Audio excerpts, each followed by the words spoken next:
नमस्कार मेरे छोटे प्यारे प्यारे भाई और बहनों। आई होप आप लोग बहुत बढ़िया होंगे, अपनी एग्जाम की प्रिपरेशन बिल्कुल अच्छी तरीके से कर रहे होंगे। यहाँ पर हम देखने वाले हैं एटम एंड मॉलिक्यूल्स के वो टॉप 10 टॉपिक जिनमें से मोस्टली टीचर्स क्वेश्चंस देते हैं एग्जाम पेपर्स में। अगर आपने पिछली वीडियोस देख रखे तो आपको पता ही होगा कि जो टॉपिक्स मैं यहाँ पर लिखता हूँ उनको लिखने से पहले मैं कुछ एग्जाम पेपर्स को एनालाइज करता हूँ, राइट। तो आप जल्दी से अपनी कॉपी और पेन लेकर बैठ जाओ और इन टॉपिक्स को अपने नोटबुक में नोट करो, क्योंकि इसके बाद आपको नोट्स भी बनाने हैं और इनको याद भी करना है। यहाँ पर सबसे पहले आपको इस चैप्टर में क्या पता होना चाहिए, आपको लॉस ऑफ केमिकल कॉम्बिनेशन पता होना चाहिए, यानी कि conservation of mass, law of definite proportion और लॉस ऑफ मल्टीपल प्रोपोर्शंस की डेफिनेशन आपको पता होनी चाहिए।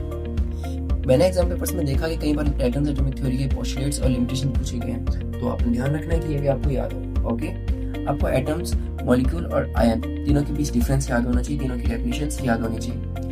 एटोमिसिटी के क्वेश्चंस पूछे जा सकते हैं आपने कि मोनो है, डाई है, पॉली है, पॉली एटॉमिक है, क्या है, तो ये आपको पता होना चाहिए कि प्रैक्टिस कर लेना। Counting atom in a formula, ये आपको पता होना चाहिए, ठीक है।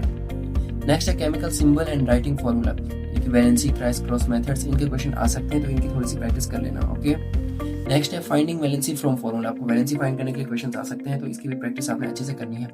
Atomic mass and atomic mass unit, दोनों की डेफिनेशन आपको पता होनी चाहिए। ओके, मॉलिक्यूलर मास और फार्मूला यूनिट मास कैलकुलेशंस करने के क्वेश्चंस आ सकते हैं, तो इसकी थोड़ी सी प्रैक्टिस कर लेना। नेक्स्ट टॉपिक है finding formula from mass ratios, percentage composition, तो इनके भी क्वेश्चंस कई बार क्वेश्चन पेपर में पूछ लिए जाते हैं, तो इनकी भी थोड़ी सी आपने प्रैक्टिस करनी है। ओके, आयंस, कैटायंस और एनायंस, इन तीनों के बीच आपको डिफरेंस पता होना चाहिए, और पैलियोटॉमिक आयंस के बारे में आपको पता होना चाहिए, इनके नेम्स पता होने चाहिए, इनके एग्जांपल्स आपको पता होने चाहिए।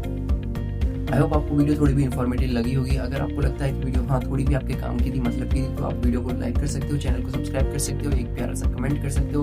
आपका किसी भी टॉपिक से रिलेटेड कोई भी डाउट है तो आप मेरे को कमेंट सेक्शन में पूछ सकते हो। अगर आपको कोई चैप्टर या कोई टॉपिक समझना है तो भी आप मेरे को कमेंट बॉक्स में बता सकते हो। मिलते हैं नेक्स्ट वीडियो में, तब तक के लिए बाय बाय, जय हिंद।